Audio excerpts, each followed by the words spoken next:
Refat did bring up a good point. Our event tonight is called Ukraine Fighting Its Way, and it is, we wanted it to be a discussion that would foster further discussion about the future of Ukraine. And we wanted to ask the speakers, so Refat already answered, but if you had any comments to make about the future of Ukraine from your point of view, from your specialties, from your expertise. Just speak into the microphone. Yes, probably I'd like to say a few words.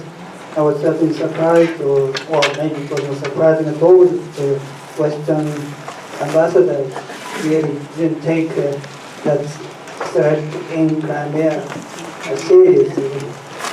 Now, of course, they may not have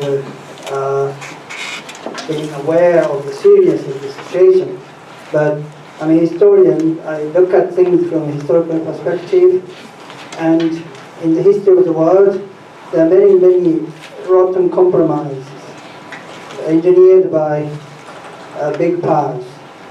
By big powers, I mean basically 5 countries: US, Russia, China, France and Britain, or maybe European Union. What I'm afraid of the future, what I'm afraid about the future of Ukraine is the possibility of big powers making a rotten compromise at the cost of Ukraine.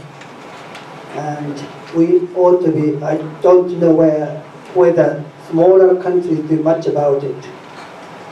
We do need the support of big powers, but there is also a possibility of big powers betraying smaller countries, and we need to be aware of this, how to deal with this question. I simply don't have an answer, but there's always a possibility. And Poland knows this very well because of World War II. But again, there is a possibility of Ukraine being sacrificed, particularly the question of Crimea.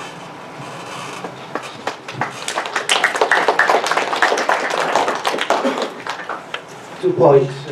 One, concerning those who are players in this geopolitical game, it's high time they realize that Ukrainians as a nation has and have to be awarded or recognized as having their own agency, political agency, and their right to decide for themselves, and not being viewed simply as a pawn on somebody else's chessboard. That's addressed. The sooner they realize that, the more realistic the conversation will become. And Ukrainian people have already sent an unequivocal signal everywhere that they think they can arrange their own lives on their own terms, find a compromise and understanding amongst themselves if they are allowed to do so.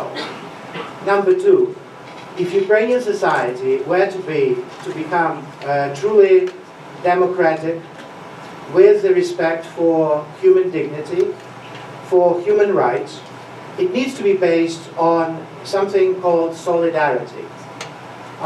Without the solidarity that is shared by all citizens of Ukraine, a set of values, there will be no society to speak of.